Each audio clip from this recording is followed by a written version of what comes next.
When the vehicle stopped and the blindfold came off, I was in the front of a very rundown motel. And I started to cry, and I started to say, please let me go. And he said, shut up. And he took me out of the vehicle, put a gun to my back, and led me to that motel.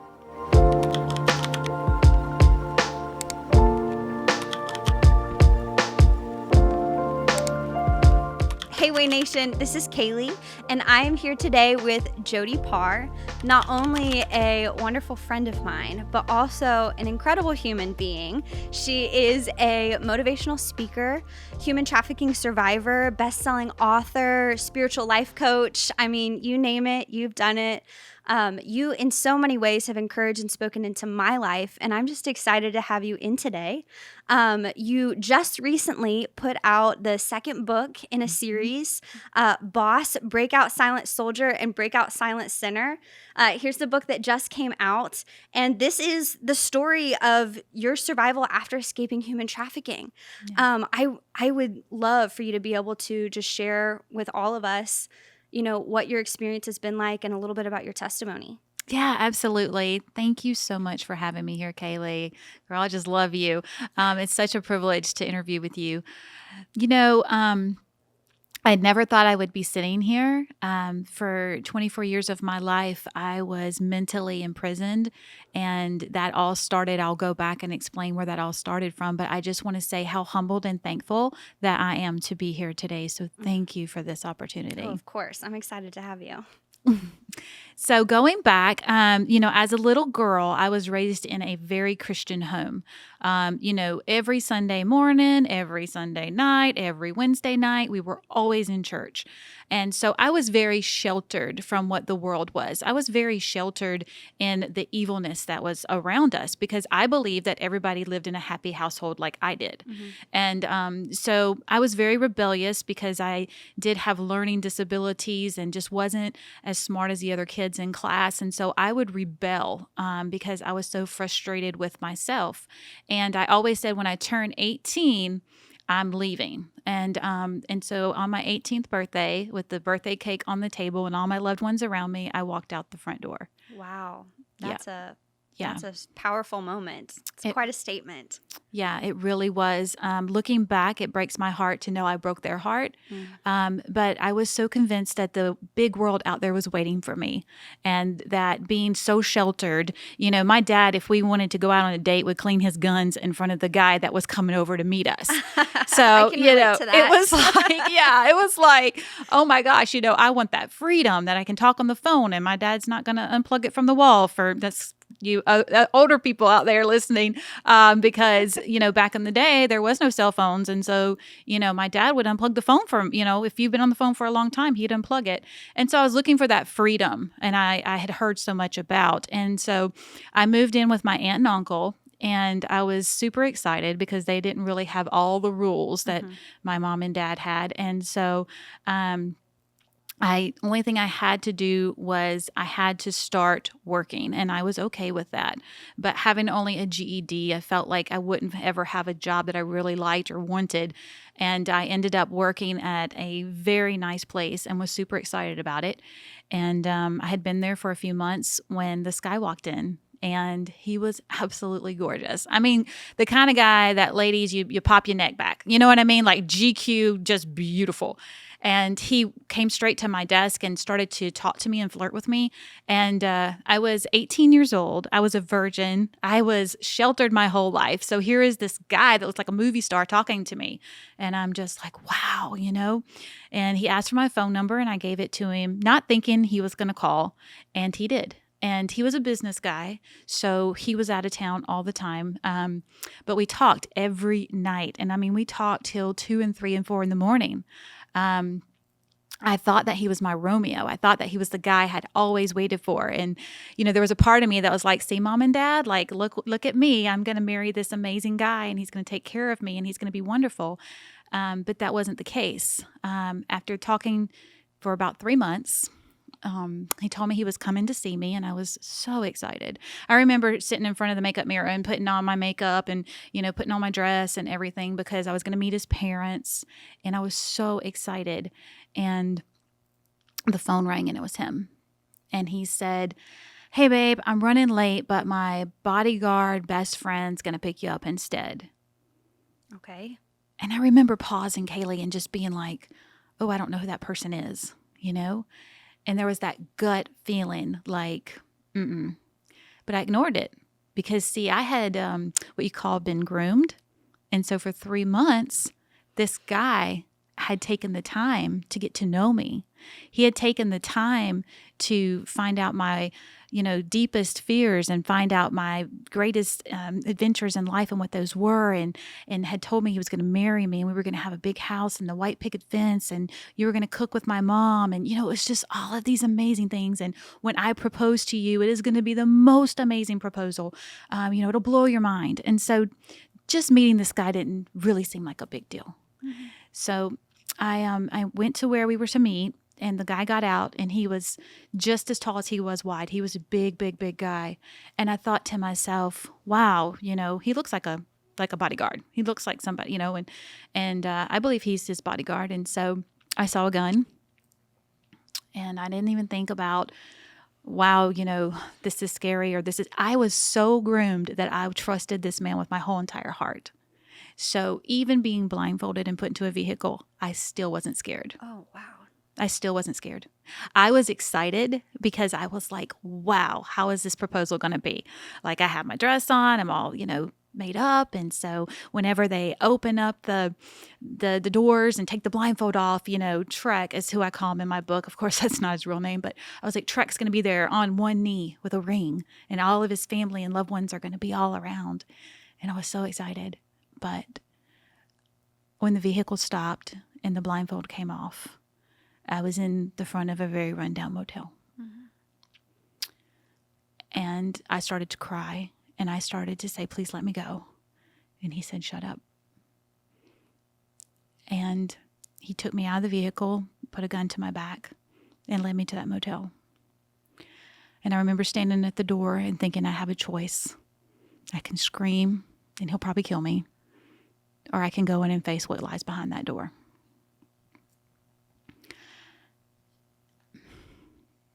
So I went into that motel room as a virgin because I was waiting for my husband to take that, right? That was a special gift that I was going to give him. And every bit of innocence was taken from me very violently. In moments like this, we say, where's God? Yeah. I had known him from a little girl. And I remember as I was laying there and the gun was to my head and this guy was beside me. And I remember the smell of cigarette smoke all over him. And that was such a trigger for me. Like, I could not. Because from that moment in that motel room, I was no longer mentally the same. I was mentally imprisoned. I had fear all over me. So the next morning I woke up and I just prayed, God, help me get out of this situation. And God did. And the thing that I kept silence for 24 years from my husband, from my mom, not a soul knew, was not only did I leave and escape once, but I escaped twice. The reason for that is because when I woke up that morning, I told him I had to go. I said, my sister works for the highway patrol. She'll know where I'm at. And he got very angry, and he picked up the phone, and I'm pretty sure he called Trek and started screaming and yelling, and he started waving the gun, I just knew in that moment that was it. Like, he was waving the gun and cussing, and he pointed it to me, and I said, I'll come back. And he moved the gun back, and he said, what did you just say? I said, I'll come back. Like, I want to come back. I'll come back. I said, let me just go smooth it over with my family and let them know I'm going with Trek and I'm happy and I'm leaving. And by the grace of God, he let me go. And so I went back to the place that I was staying with my aunt and uncle, and I got my stuff and I went to the hospital, and I was going to go get a kit done.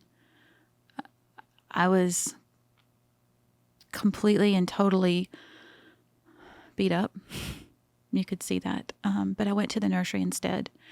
And when I went to the nursery, this nurse came up to me and she said, "Are you okay?" And I said, "Yeah, I'm fine." Knowing I wasn't. I mean, I was beat up pretty bad, bloody mess. And she said, "Okay." And that was back in the day when nobody asked questions. Nobody ever, said anything. And so I went to my friend's house, and I remember just trying to clean myself. And I ended up going back home and started working at a grocery store and nannying. And I had been just trying to keep myself busy and praying that this nightmare went away. And as I was walking in the door after being gone from my parents' house, my dad said, "You need to tell your little friends to quit calling here and hanging up." And I knew who it was. My whole family had been threatened that they would kill him.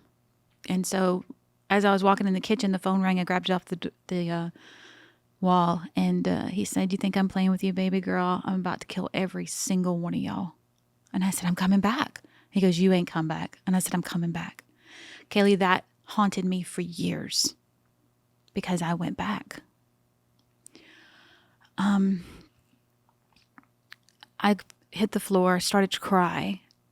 I felt like the whole room was closing in on me because this nightmare was back, and I had to go back and face it. And I had in my mind that I should put a key on the bottom of my shoe.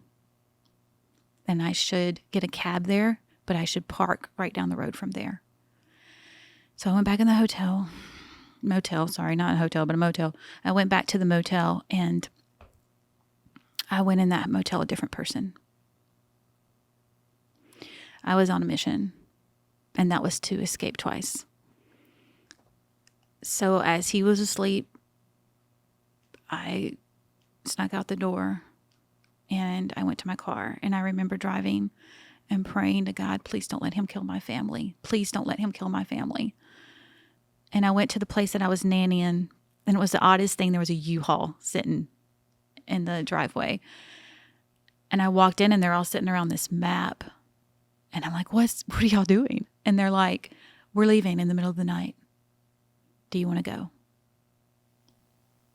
Wow. What were they talking about? Was that just a God thing, or that was your family?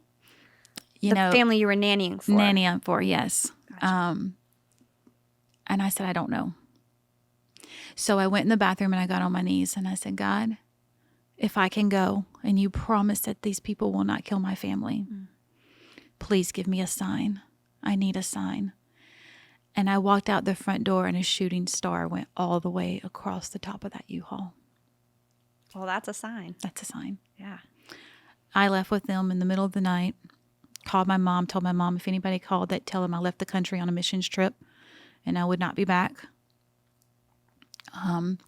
Later, when my sisters heard of this story, they told me that a van did pass by our house several times.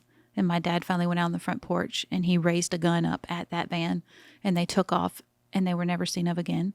And I believe God took care of that situation. I really believe that. But I'm going to kind of stop there. That's the first book. If anybody wants to know what happens after that, that's the first book.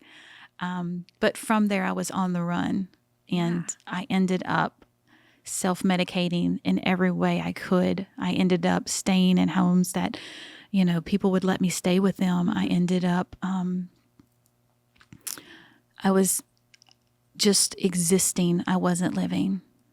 I was just existing. I ended up in several abusive relationships, mentally, physically, sexually, financially, abusive relationships.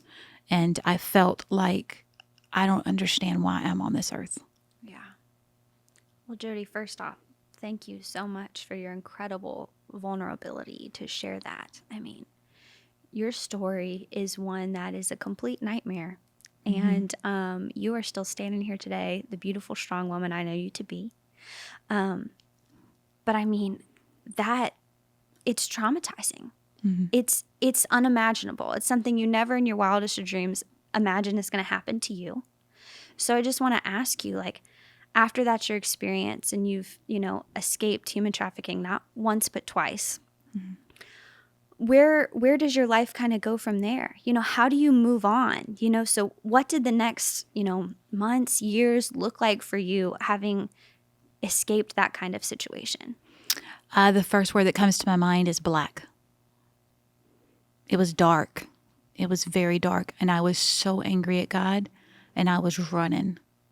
I was so mentally unstable that I would not leave the closet of my bedroom without just sitting in there with a butcher knife and alcohol and anything that would just sedate me till I wouldn't even know where I was. That trauma affected me in such a way that I was no longer that bright light that I was as a little girl. I was now just trying to survive. So where was the turning point for you? You shared a little bit with us about what your life was like, before this experience, what your upbringing was, when you're a strong-headed 18-year-old ready to go out and conquer the world. And then you've shared, what your experience as a survivor of human trafficking was, some of the pain that followed that. But that's not at all who you are today. No. Darkness does not describe you. You are a light. Thank you. So tell me about that. Like, God, I know God is a part of your story. So what was the point where he got a hold of you, or where did your story start to transition for the better? God is just so good. I was in a very dark place. I would drink to where I would wake up and then I would drink again until I black out and wake up. And I was hating life and hating everything about life. And then suddenly my dad passed away. And my dad was the most amazing Christian man. He was raised in a very abusive household. And so he was an alcoholic. And so when he was married to my mom, and my sister had drank Red Devil Eye, which is a poison, and she was in an oxygen tent. And my dad said, Jesus, if you save my daughter, I'll serve you. I'll put the bottle down. I'll pick the Bible up, and I'll serve you every day of my life. And my sister immediately came out of that coma. Wow. So my dad was such a man after God's heart, and I was such a girl rebelling against him, right? And so in 2017, after everything else that had happened, my dad passed away suddenly. And that spun me into an even darker place. And in March of 2018, God brought me my husband. And it was very hard in the beginning. Matter of fact, the night that we met, I was so drunk and obnoxious that he said he had to go to the bathroom, and he left. Your husband, that's your first interaction. Yes, that was our first interaction. So it's always like, God has a sense of humor, But yeah, he left. And so a few days later, we came across each other's paths again. And he loved me, and I couldn't figure out why. I had been in relationships where, I was told I was stupid. I was damaged goods. I was never going to amount to anything in my life. And here's this guy that's telling me everything else. He's like, you're wonderful. You're smart. You're intelligent. And the more he would encourage me, the madder I got. And it was because I was used to crumbs. I wasn't used to the whole loaf of bread. Isn't that funny how that works? Mm-hmm. It's like you get nothing but garbage, and then something good finally comes along, and something inside of us pushes back against the good. Yes, I did. I pushed back hard with him. He went through a lot of hard years in the beginning of our marriage because I would drink and be very violent and mean to him. And because I hated. I would drink until I would see red, and everybody that had hurt me, I would just be angry. And a friend of mine came to me, and she's like, Jody, I'm telling you, this is the best man that's ever been in your life. He loves you so much, and you're about to lose him. And I said, I don't know what to do. And she said, you need to go through a deliverance prayer. And you need to forgive every single person that hurt you in your life. Wow. Is that what you did? It's what I did. Man, I don't know if I've ever done that in my life. That had to be a very powerful... how do you describe that experience? I actually do these prayers. I call them breakthrough prayers. But what you do is you go through each person that's hurt you in your life and you surrender them to God. You give them to God and you allow Him to take that person from you. So you're no longer carrying that pain, that guilt, that shame, that rejection. You are allowing God to take that from you.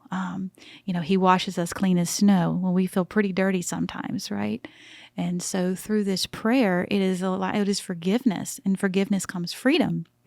And when I went through this prayer, I remember we got to Trek, and she's like, okay, I need you to give Trek to Jesus. And I was like, absolutely not. No. And I fought it. I fought it hard. And she said, do you want to be free? Do you want freedom? And I said, more than anything. She said, do you want to be able to love your husband the way he loves you? I said, more than anything. She says, are you ready to step back into the light? And I said, I am. And she said, then you gotta forgive him. And I did. I forgave every single person that hurt me. And I went from a place of hate and anger to a place of joy. Won't God do it? Won't God do it? I'm telling you, there is no medicine. I tried medicine. I tried alcohol. I tried, every drug, like not every drug, but a lot of them. I tried everything to make it go away. And it was that peace that flooded me from the moment I surrendered every bit of it. We can't do it in our own power. We live in the natural, and we serve a supernatural God. And my husband saw a huge change in me from that prayer on. I was no longer angry. I was no longer hateful. I was no longer being haunted by my past and everything that happened to me. It was a new light. And God knew, even when I went through those dark days, that this is where I was going to be. And that's why the enemy fought me so hard. That's why I tried to take my life more than once, was because the enemy knew how God was going to use me. And I didn't know that. And so no matter what it is that you've been through in your life, everybody's story is different and it's unique, but it's special because you have to know you have purpose. And God loves you so very much. And He wants to take all that pain from you. And He can. He can turn those dark days into light days. That's such a hard truth to swallow. It and is. I mean, even what we were talking about before, when you were like, when you met your husband and he was giving you so much love and kindness and the things that you deserved, but you push back against that good. We do that with God. And I mean, your story has a lot of hurt and a lot of pain in it. And I know a lot of people can resonate with that. Like, life is not easy. All of us have hurt. All of us have pain. It doesn't have to be the same way your story was. It still is. It's hard to carry. And when you get to that point where you're like, God, can you fix this? Can you heal this pain? Can you redeem this hurt? And you feel like the answer is no. And you got there, but I know that was a hard thing to do, right? It comes with a lot of fighting. So maybe for people who are there right now who are like, my life is defined by the hurt and the pain that I've been through. And I have anger and bitterness, and I don't even know if I'm really ready to talk to God about it yet. What would you say to those people? 3 words. It is finished. It is finished. He never, ever intended for us to go through that pain and that hurt and that evilness. He intended for us to live happy lives. He intended for us to have faith over fear in our lives. With so much going on in the world right now, it's so fueled by fear. Everything, the media. I do not watch the news, but the media, it can take you from like being in a happy mood to being in a depressed mood, to feeling like you're all alone in the world. And we have a God that gave His only Son for us so that we don't have to live that way. So that we don't have to go through that. And if people need proof, look at me. Just look at me, because I don't have a before picture, but if I did, you wouldn't even recognize me. My own sister wouldn't let me sleep on her couch because that is how rough I looked. But God can change that. And the big word in it is belief. You got to believe. That's where faith comes in. It's not what we see. It's not the circumstances that we see. It's believing He can take that from you. It's believing.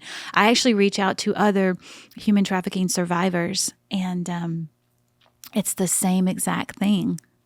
God took it from them. Yeah. God replaced that anger with peace. He replaced that trauma with testimony, right?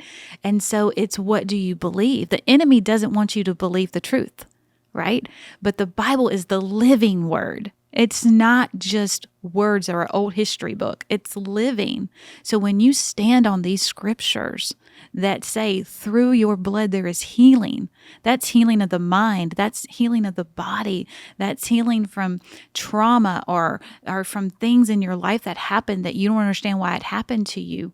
But God can take all of those things and He can heal you. But the enemy's going to fight you tooth and nail, because he knows as soon as you get that healing, you're going to be a different person. Mm-hmm. You're going to wake up a different person. You're going to face your day a different person. You know, I slept pretty much a lot of my life away because I wanted to be in a dark room. I wanted to have the blinds closed, and I just wanted to be alone. I was so fearful. I was so angry at everybody. And God took all that away. So if He can do that for me, He can do that for you. But you got to get up. Yeah. You got to trust Him. You can't just lay there in what happened to you. You have to say, hey, this is a whole new year. Whatever happened is in the rearview mirror. Look forward into what God can do for you. And, you know, you don't have to pray these big, elaborate prayers. Just say, Jesus, I need you. Mm-hmm. And He comes and He's there. You know, reach out to a church. A lot of churches do deliverance prayers. They do these breakthrough prayers, and they're powerful. You know, He's blessed me that He delivered me, and now He helps me to be the deliverer to help others, you know, because we weren't meant to carry all that. Do not let your mindset tell you that God doesn't have a purpose for your life, because He absolutely does. And He knows what that is. He gives us hope in a future. So my blessing and my prayer is that every person that hears this knows that you're loved and knows that God has huge plans for you. I know I get to see the other side of your testimony, and anybody who knows you can also attest to just the powerhouse of a Bible-believing Christian you are. You are a woman of God. And I mean, I know you have several ministries. I know your ministry raises money to be able to assist organizations that fight against human trafficking. And you have these 2 incredible books that share your testimony. You have your podcast, Faith Over Fear with Jody Paar. And I mean, if you are looking for some hard-pounding truth in your life, check it out. And so, I mean, you are just an absolute light. We've talked about the darkness and light, and you standing here before me are a light. But I think you shine even brighter because of the pain and the healing that God was able to redeem in your life. And you are the perfect example of how God can take our hurt and our pain, completely redeem it and make it something beautiful and new. So thank you so much for sharing that. Yeah, absolutely. You know, I'm just so humbled, Kaylee. I'm so humbled. Being told you'd be nothing for so long, and knowing that your ministry is touching people all around the world is such a blessing. You know, when you're like, I don't even know where that place is in the world. And yet you have people saying, because of your ministry, you've touched my heart. You've given me hope. You've given me faith. You know, it's like, wow, you know, that's why the enemy fought so hard. So whoever's listening to this, if you have a dream in your heart and you know what that dream is, don't give up on it. Mm-hmm. Don't stop, because God can use you in such big ways. And as you know, today's my birthday. And, you know, the enemy, he fights me a lot, because I do fight, you know, as an advocate for human trafficking. There's so many people that need our help, whether that be financially or whether that be our voice or whether that be whatever that is. And I know that is because God's used me in such big ways. And on my birthday is National Human Trafficking Awareness Day. Mm-hmm. What a birthday gift that is. Mm-hmm. You know, there are no coincidences with God, right? And here's what's crazy is it actually went into effect in 2011. I just found out about it. I shared my story in 2018 that I hid for 24 years. And in 2021, God revealed to me that this day is on my birthday. So you never know. Like it says in the Bible that He'll do above and abundantly what we could ever dream, imagine, or think of. And it is so true. So I want people to not focus so much on what they've been through and where they've been, but focus on where God can take you. Thanks for watching this episode of Can I Ask You Something? We're working on more videos of personal stories and expert opinions that help you apply your faith in all of life's circumstances. Way Nation is a crowd-funded nonprofit that creates fun and meaningful blogs and videos and podcasts that give you a confident and joyful faith. You can see all of our work and lend your support at waynation.com.